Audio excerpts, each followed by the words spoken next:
Paz em Jesus seja contigo, Deus abençoe você, sua casa. É uma grande alegria ter você aqui de volta, para nós estarmos aqui aprendendo um pouco mais acerca da Palavra de Deus, a partir da nossa revista aí do terceiro trimestre, revista baseada no livro de Levítico, onde o pastor Cláudio Honor de Andrade tem nos ajudado, nos conduzido aí em ensinos maravilhosos, assim, porque quando a pessoa se concentra em um texto, ele começa a perceber coisas que a maioria das pessoas não conseguiram enxergar. É mais ou menos fazer teologia em um texto, né? É se voltar para aquele texto, buscar de alguma forma ali fundamentos, buscar consistência, buscar um corpo, né? Uma musculatura dentro daquele texto e a partir dele construir um pensamento, na sequência uma doutrina, e é isso que a revista da Escola Dominical procura fazer aí através da CPAD e a nossa Convenção Geral das Assembleias de Deus do Brasil. Estamos aqui na lição de número 7. Antes de começá-la, clique aqui embaixo, tem um botãozinho aqui, inscreva-se ou inscrever-se. Na sequência tem um sininho, clica no sininho e os nossos vídeos estarão chegando aí para você. O nosso quadro desta semana, que é aquele texto, aquela palavra, aquela expressão dentro da lição assim, mais diferente que eu tenho colocado aí semanalmente, que é Nós na Dica.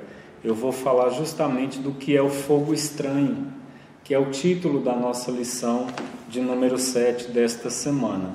O que é o fogo estranho para o contexto bíblico? O que é o fogo estranho naquele momento ali no livro de Levítico? Assiste lá, é Nós na Dica. Junto com a lição a gente solta aí este nosso quadro. A lição de número 7 estará sendo ministrada aí na sua igreja, comunidade, na sua residência aí no dia 12 de agosto de 2018, agora no próximo domingo. E nós temos aí como título desta lição, Fogo Estranho diante de Deus. No texto áureo, com a base em Levítico, capítulo 10, versículo 3, diz assim: E disse Moisés a Arão, isto é o que o Senhor falou, dizendo: Serei santificado naqueles que se cheguem a mim, e serei glorificado diante de todo o povo. Porém, Arão calou-se. Esse é um texto assim bem delicado para o contexto onde ele está inserido, mas na sequência da lição nós vamos comentar sobre ele. Aqui na verdade prática é aquele texto, a síntese da lição, apontando para nós em que caminho o nosso irmão vai conduzir esta lição aqui. Verdade prática diz assim: o Deus Santo requer de seus obreiros uma postura igualmente santa, zelosa e de comprovada excelência. Menos que isso é inaceitável. O termo obreiro, a palavra obreiro, é aquele que trabalha na obra, né? Para o nosso contexto de igreja cristã, principalmente evangélica, o obreiro, geralmente a gente considera aquela pessoa que está no púlpito, né? Sentado lá no púlpito, o obreiro, a obreira, que para nós da Assembleia de Deus de Brasília aqui, que eu congrego, e no Brasil inteiro acho que tem se mantido esse padrão, obreiros são diácono, presbítero, evangelista e pastor. Tem outros títulos aí que foram sendo inseridos no nosso contexto aí de hierarquia da nossa igreja no Brasil e outras igrejas também, mas basicamente é isso. Obreiro é diácono, presbítero, evangelista e pastor. Mas o obreiro, na verdade, assim, a essência da palavra é aquele que trabalha na obra. Então a pessoa que vai para o evangelismo, não sendo um obreiro consagrado, né, pelo ministério que ele participa ali, ele é um obreiro. As pessoas que lavam a igreja, que limpam a igreja, que arrumam os bancos, as pessoas que de alguma forma ajudam na secretaria da igreja, todos são obreiros na essência da palavra. Por quê? estão trabalhando em função da obra, então são obreiros também. Só que há para diferenciar um pouco daqueles obreiros consagrados, que são consagrados pelo ministério a partir de uma convenção, tem todo um critério ali, alguns critérios que esse obreiro tem que preencher, né? Para o nosso ministério aqui existem exigências, ter o nome limpo, ter uma formação acadêmica em teologia, pelo menos, enfim. Então, cada ministério tem aí os seus critérios, mas basicamente é isso: o obreiro de púlpito e o obreiro que trabalha no dia a dia, ou a obreira que trabalha no seu dia a dia, na cozinha, fazendo o almoço, enfim. Quem trabalha na obra é obreiro, de uma forma geral aqui. Aqui na introdução da nossa revista, na lição de número 7, hoje, a história de Nadab e Abiú. Nesta lição, veremos que esses dois obreiros, apesar de todos os privilégios de que desfrutavam junto à congregação de Israel, não honraram o seu ministério. Eu já falei em outro momento aqui, quando o obreiro consagrado, diácono, presbítero, evangelista ou pastor, ele é separado de entre os demais membros daquela igreja para estar desenvolvendo uma função ministerial a partir da sua igreja, ele tem um ministério agora pessoal e ele participa de um ministério como um todo. O ministério é a junção de igrejas, né? Tem uma igreja, aí abre outra igreja, outra igreja, outra igreja, aí constrói-se um ministério, que é uma cadeia de igrejas que participam de um mesmo corpo, tem uma mesma sede, né, uma mesma cabeça, um pastor presidente, tem uma diretoria, enfim. Então, esse obreiro tem o seu ministério pessoal, que ele desempenha diariamente na igreja e dentro da estrutura religiosa cristã, e ele participa de um ministério maior, que é o ministério da igreja como um todo. Então, esses dois obreiros aqui, Nadab e Abiú, para o contexto do livro de Levítico, eles eram obreiros consagrados. Para o nosso contexto, eles sentavam no púlpito da igreja, eles tinham um ministério pessoal deles e participavam do ministério geral, que seria o ministério da igreja local, ligada a uma sede, que por sua vez tinha outras igrejas ligadas a ela também. Aqui, eles não honraram o seu ministério pessoal e desonraram o ministério eclesiástico como um todo. Como temos nos apresentado diante do Senhor? Uma pergunta aqui na introdução que é feita a você e a mim: como nós temos nos apresentado diante do Senhor? Não é somente diante da membresia, da igreja, do corpo que forma a congregação, não. É como nós temos nos apresentado diante do Senhor, que em princípio é o mais importante para nós seres humanos. Aqui no primeiro tópico, os privilégios de Nadab e Abiú. Não basta pertencer a uma família tradicional de obreiros para usufruir da sua graça, da graça divina. Existe um certo pensamento que, por exemplo, tem ali no contexto do Antigo Testamento, a família levita, de levitas, ou a tribo de Levi. Então, todos que descendiam naquela raiz da tribo de Levi, eles eram obreiros e deveriam ser consagrados para o ministério sacerdotal ou aqueles ministérios que estavam ali no entorno do ministério sacerdotal. Então, dentro da tribo de Levi, todos eram levitas, os que limpavam, os que ajudavam, os que mantinham a igreja, e a classe sacerdotal também que estava dentro da tribo de Levi. Para nós hoje, existe aí um pensamento de que meu pai é pastor, eu vou ser pastor, o meu filho vai ser pastor, o filho do meu filho vai ser pastor, e essa regra não funciona para o nosso contexto de Novo Testamento. Não tem essa linhagem sacerdotal, porque o meu avô foi pastor, para o contexto do Novo Testamento. Em nenhum momento textos bíblicos no Novo Testamento vão apontar para essa continuidade. Se o meu avô foi pastor, o meu pai tem que ser pastor, eu tenho que ser pastor e o meu filho também. Não, para o contexto do Novo Testamento não existe isso. Por quê? Inclusive tem algumas pessoas, algumas famílias que meio que o pai pastor quer forçar o seu filho a ser pastor, de alguma forma quer empurrá-lo, Se o filho demonstra um interesse e é visto nele essa condição de pastorear, de ensinar, de estar ali à frente de uma igreja, legal, mas eu não posso, pai, forçar meu filho a desenvolver uma função que ele não tem uma chamada para isso. Neste momento aqui do Novo Testamento em que vivemos, é Deus quem chama o pastor, ou deveria ser Deus. Tem alguns pastores aí que foram conduzidos ao ministério por uma questão de conveniência. Infelizmente, é uma realidade, isso aqui não tem como esconder. Tem pastores que eram amigos do pastor, aí o pastor foi lá e consagrou o amigo dele a pastor. Aí esse pastor, por sua vez, vai dirigir uma igreja e acaba trazendo problema para aquela igreja, para a sua vida pessoal, para a sua família, porque ele não tem um dom, ele não tem uma chamada para ser pastor. Ele foi ser consagrado a pastor porque o amigo dele era pastor. Assim acontece com filho, com tio, com primo, enfim.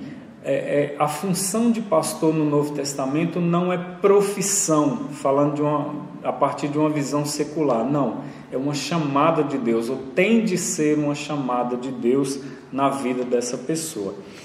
Aqui, ele diz aqui, o nosso irmão, não basta pertencer a uma família tradicional de obreiros para usufruir da graça divina. De fato, eu posso ter meu pai pastor e posso ser pastor. Eu, no meu caso, eu não tenho.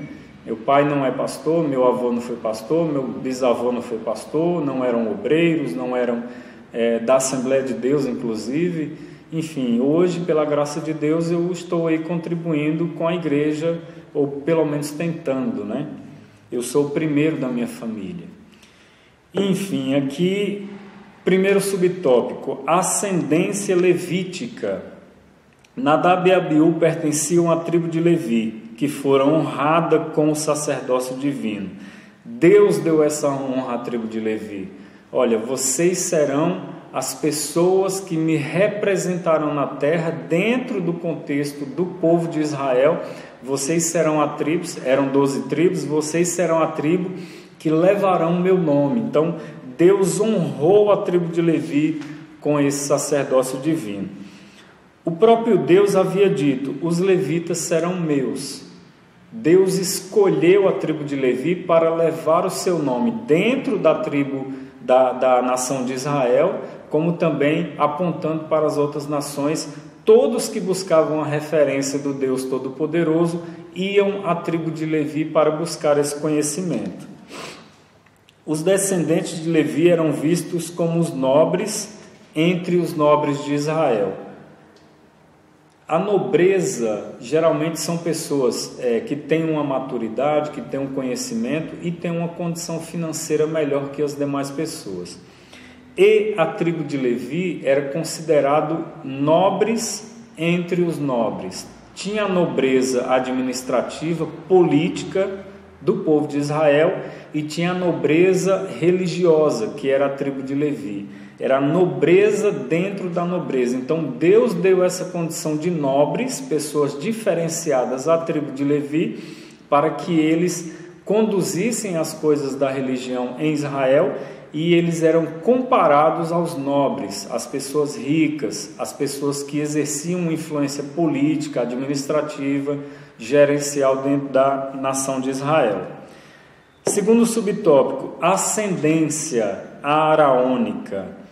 Além de pertencerem à tribo de Levi, escolhida por Deus para exercer o sumo sacerdócio, era o ofício mais honroso de todo Israel.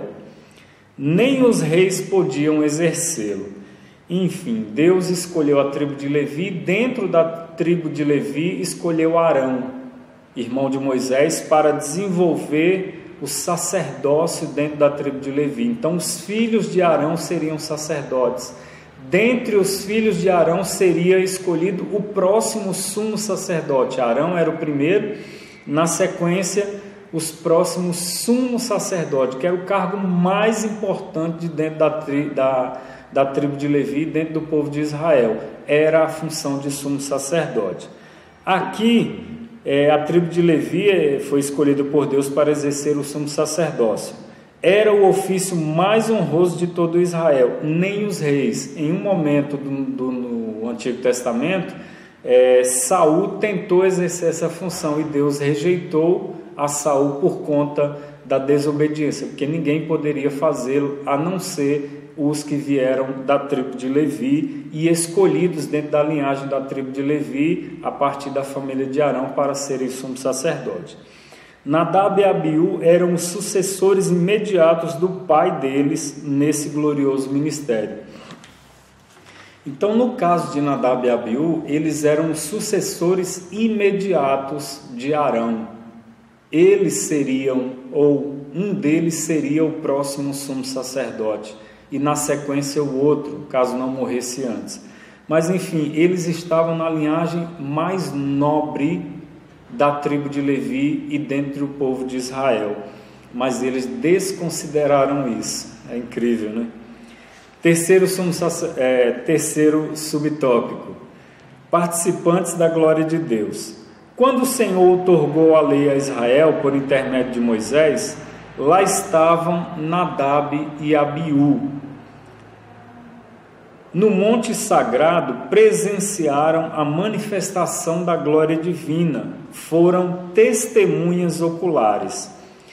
Em todos os momentos de maravilhas, de milagres que aconteceram na saída, dentre aquele momento em que o povo de Israel saiu do Egito, atravessaram o Mar Vermelho, Moisés recebeu as tábuas da lei, muitos milagres Nadab e Abiú presenciaram. Eles viram a manifestação de Deus no meio do seu povo. Eles viram, eles enxergaram isso, eles sabiam quem era o Deus de Israel. E Nadab e Abiú tiveram o privilégio de testemunhar o estabelecimento do pacto entre Deus e o seu povo. Então, assim, não é porque alguém vê milagres, não é porque alguém presencia milagres, não é porque alguém é um milagre ambulante, não é porque alguém conhece o Deus da Bíblia que ele não está sujeito a fazer uma coisa que desagrada a Deus. Ele está sujeito como ser humano, como você e eu. Nós não somos perfeitos, por isso que nós temos que vigiar a todo momento, a todo instante. Nadab e Abiú presenciaram maravilhas feitas pelo Senhor no meio do seu povo, todavia eles esqueceram disso. Eles se permitiram esquecer, o coração deles foi endurecido e, infelizmente, chegamos aqui no tópico 2 e a gente vai partir aí de um momento muito chato, mas é uma realidade que nós temos que enxergá-la como exemplo para nós. Fogo estranho no altar. Lembre que no nosso quadro lá é Nós na Dica, eu vou falar o que é o fogo estranho aqui, como se constrói esse pensamento de fogo estranho diante do Senhor. 3 atitudes marcaram o ato leviano e inconsequente de Nadab e Abiú. Primeiro, ignoraram a Deus. Eles presenciaram todas as maravilhas, mas ignoraram a Deus. Segundo, ficaram impacientes. Terceiro, apresentaram fogo estranho no altar sagrado. Então, é uma sequência de erros, é uma sequência de comportamentos a partir de um sentimento que começou a entrar na alma deles e eles foram sendo influenciados, certamente ali pelo diabo, por circunstâncias, por questões humanas, pelos seus próprios desejos, mas é uma sequência, não aconteceu assim do dia para a noite, foi uma sequência de coisas que aconteceram até chegar no momento onde eles apresentaram esse fogo estranho diante do Senhor e a consequência disso veio. Aqui no primeiro subtópico, eles ignoraram a Deus, entrarem no santo lugar, Nadab e Abiú ignoraram a presença de Deus. Então, eram pouquíssimas as pessoas do povo de Israel que tinham acesso ao santo lugar. Mas, infelizmente, Nadab e Abiú esqueceram disso, que eles eram privilegiados, que eles eram eles foram colocados por Deus dentre a classe mais nobre do povo de Israel, que eram os sacerdotes. Só eles podiam acessar o lugar santo, o santo lugar. Infelizmente, eles esqueceram disso, eles ignoraram essa honra que Deus deu a eles. Aqui no segundo subtópico, eles foram impacientes, e essa impaciência foi profana. Eles profanaram, de acordo com as instruções que o Senhor, através de Moisés, transmitira aos filhos de Israel. Somente o sumo sacerdote estava autorizado a oferecer incenso no altar de ouro. Referência aqui, Êxodo capítulo 30, versículos 7 ao 9. Ambos, Nadab e Abiú, ignoraram tal preceito. Havia uma sistematização, uma ordenança, uma construção de ensinamentos ditas de quem podia acessar o lugar santo dos santos, ou aqueles que deveriam ficar de fora, quem podia apresentar o incenso diante do Senhor, quem poderia pegar ali, trocar os pães diariamente, o fogo, enfim, alimentar o fogo que ali queimava diariamente dentro do templo, dentro da tenda, dentro da tenda, do templo, do tabernáculo, né? Esses foram 3 momentos. Enfim, existia uma normativa para dizer quem poderia. Nadab e Abiú ignorou esses preceitos, esses ensinamentos. Infelizmente, eles se precipitaram. Aqui no terceiro subtópico, apresentaram fogo estranho ao Senhor. Não bastava ter o incenso prescrito pelo Senhor, era imperioso ter igualmente a brasa certa, para que Deus fosse dignamente adorado. Então existia toda uma preparação pessoal, interna, externa, existia uma vestimenta, era todo um ritual para que ele pudesse ir diante do Senhor e apresentar um sacrifício, apresentar um incenso, apresentar uma oferta. Todos os sacerdotes tinham que seguir essas normas, esses preceitos, mas Nadab e Abiú ignoraram isso. Eles não cuidaram deles como pessoa e não se cuidaram como sacerdotes. E infelizmente o final foi muito chato, mas foi consequência dos erros deles. Não é que Deus quis puni-los, Deus disse: olha, tem que ser assim, sigam dessa forma que vai dar tudo certo. Se vocês não seguirem assim, haverá uma consequência. Aqui no terceiro tópico, luto no santo ministério. Aqui no primeiro subtópico, a morte de Nadab e Abiú. Pelo que observamos do texto sagrado, Deus os matou pelo fato de eles não terem levado em conta a santidade divina.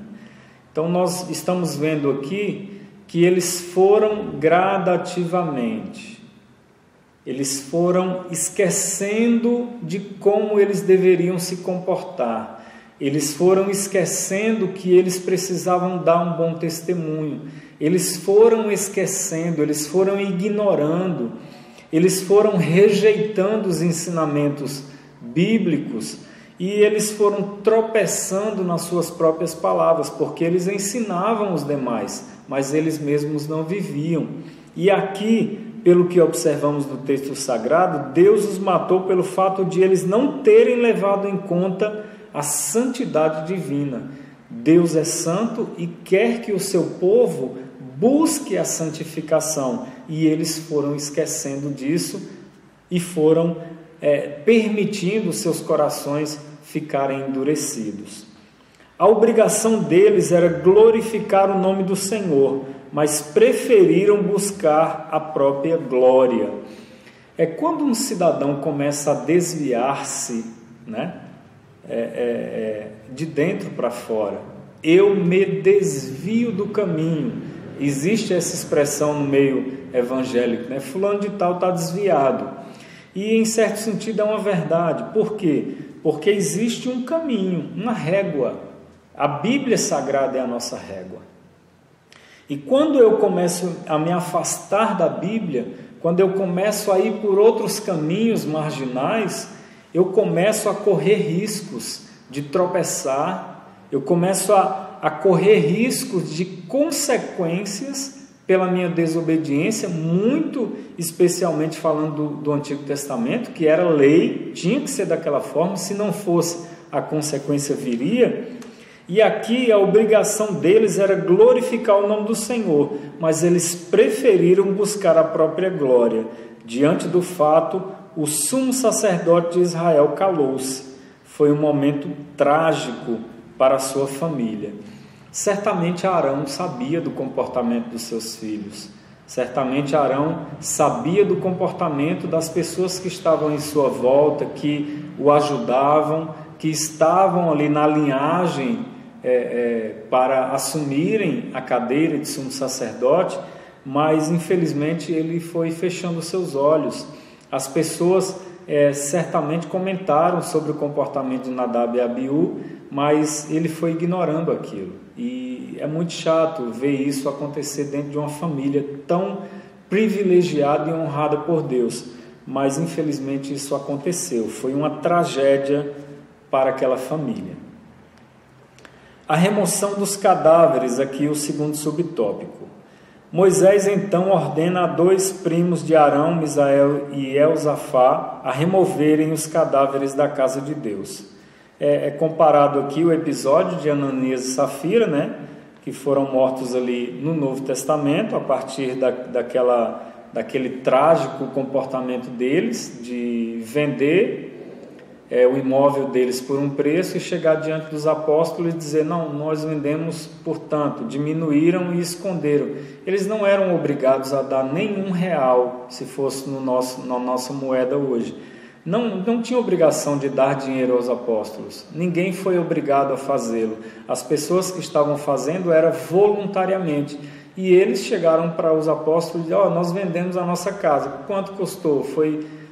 Custou R$100, eles disseram não, custou 50, e esconderam, mentiram, né, para os apóstolos. Ninguém era obrigado, e eles se colocaram à disposição para ajudar os apóstolos e as pessoas que dependiam dos apóstolos ali para comer, para se vestirem, e eles mentiram.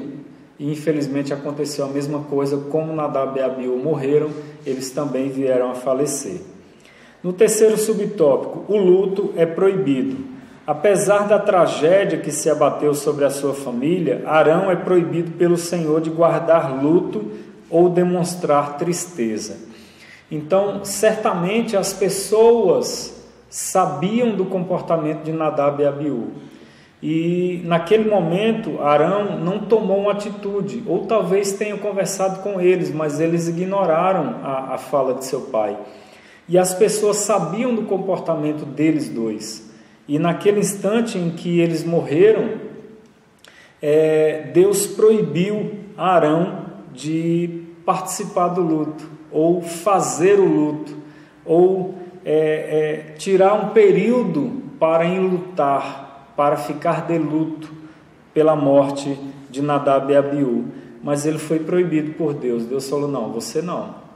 Ou seja, a pessoa que exerce uma função de liderança, e abaixo dela tem alguém que ela tem responsabilidade direta por aquela pessoa, e aquela pessoa começa a fazer o que não é legal, o que não é correto, o que traz escândalo para o reino de Deus, para a igreja. E neste caso aqui, os filhos, o Nadab e Abiú, que morreram, e o pai Arão foi proibido de ficar enlutado.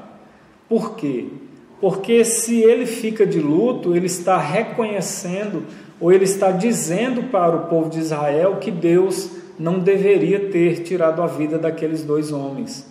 Que eles, homens, estavam certos e Deus estava errado. Infelizmente foi uma necessidade para o momento, para que o povo percebesse que aqueles homens de fato estavam errados.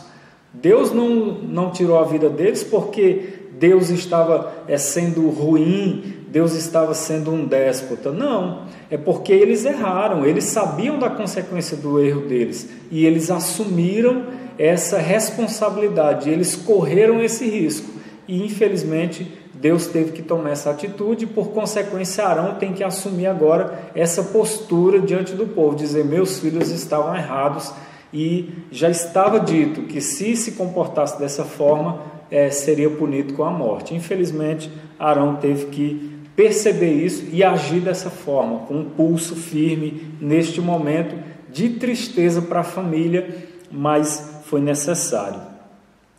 Ele e seus filhos deveriam suportar. Era seu dever zelar pela santidade e glória do nome do Senhor dos Exércitos. Como disse, Arão tinha uma responsabilidade muito grande. Ele era único, a função dele era única entre todo o povo de Israel. Todo Israel estava olhando para Arão naquele momento em que Nadab e Abiú foi morto. Então, se Arão se comporta de uma forma, o povo enxergaria Deus como um monstro. Se Arão se comporta de outra forma, o povo enxergaria que Arão estava dizendo, eles estavam errados e a consequência pelos seus erros foi justa. Então, neste momento foi necessário acontecer isso por conta disso. Na conclusão aqui, devemos ter cuidado com a forma como nos apresentamos diante de Deus. O culto ao Senhor deve ser santo, reverente e verdadeiro. Eu posso escutar uma música gospel em ritmos diferentes. Aí o Fábio está dizendo, o Fábio, é um pensamento meu. Eu posso escutar uma música em ritmos diferentes, música gospel, na minha casa? Posso. Posso escutar no meu carro? Posso. Posso escutar no meu fone de ouvido um ritmo diferente, de música gospel, música evangélica, música com base na Bíblia? Posso, qualquer ritmo. Mas eu penso que levar ritmos, determinados ritmos para dentro do contexto de culto, de igreja, de templo, eu acho que não cabe. Eu penso que é uma forma de desrespeito. Aí é um pensamento meu, é do Fábio. Eu não faço isso. Eu penso que o momento de culto é uma música que conduza a minha alma à adoração ao Senhor. Eu penso que as músicas que devem ser tocadas na igreja no momento do culto, no momento em que está sendo conduzido ali, as pessoas que lá estão sendo conduzidas à adoração ao Senhor Deus, tem que ser uma música que contribua. As pregações, as mensagens pregadas, tem que ser uma palavra que me conduza ao Senhor, não que simplesmente desperte em mim um desejo de colocar para fora as minhas emoções. Então, aqui, a palavra aqui na conclusão devemos ter cuidado com as formas como nos apresentamos diante de Deus. O culto ao Senhor deve ser santo, reverente e verdadeiro. Portanto, chega de liturgias bizarras, cultos mundanos, teologia permissiva e costumes que ferem a palavra de Deus. Nós vivemos tempos muito complicados dentro do contexto de igreja evangélica. Eu sou cristão evangélico, eu congrego na Assembleia de Deus. Tem os irmãos batistas, presbiterianos, comunidades, enfim, existem muitos ou muitas igrejas e comunidades aí que se dizem evangélicas e pentecostais. Mas tem muita gente que está trazendo uns costumes que não condizem com a Bíblia. Estão querendo achar um amparo bíblico, mas é difícil, porque existem comportamentos hoje dentro da igreja cristã evangélica que eu fico com vergonha. Tem pessoas que me perguntam, esse pessoal é da sua igreja? Aí eu falo, não, esse pessoal não é da minha igreja. Então, assim, vamos ter cuidado, vamos zelar pelo nome do Senhor. Nadab e Abiú não fizeram isso. E esta lição está apontando que eu posso estar vivo aqui diante dos homens, mas eu estou morto diante do Senhor. Deus não vai matar, ou pelo menos não é o normal acontecer. Deus não vai me matar se eu apresentar um culto estranho hoje, para o nosso contexto hoje de igreja cristã evangélica. Deus não vai me matar. Pode acontecer, pode, claro, mas não é o normal, não é o costumeiro. Mas eu tenho que ter esse cuidado. Por quê? Porque eu posso estar morto diante de Deus, já ter perdido a minha eternidade com o Senhor, eu já posso estar condenado ao inferno, mas estou no púlpito da igreja, de terno e gravata, de saia até a canela, cabelo até a altura da cintura, um terno muito bonito, pregando, cantando, testemunhando e tal, mas eu estou desviado dentro da igreja, eu já estou apresentando fogo estranho há muito tempo, mas eu não morri até hoje, aí eu acho que está tudo bem entre eu e Deus, mas não, eu já estou separado de Deus, e o caminho desses, o final deles é o inferno. Tenhamos cuidado. Nadab e Abiú foi se desviando até o momento em que não tinha mais volta. Esta lição está apontando para isso. Tenhamos cuidado, porque o céu é muito valioso e o inferno está bem aí, pertinho também. Então a gente tem que ter cuidado. Deus abençoe, até a próxima lição e vamos continuar vigiando, porque o céu nos aguarda.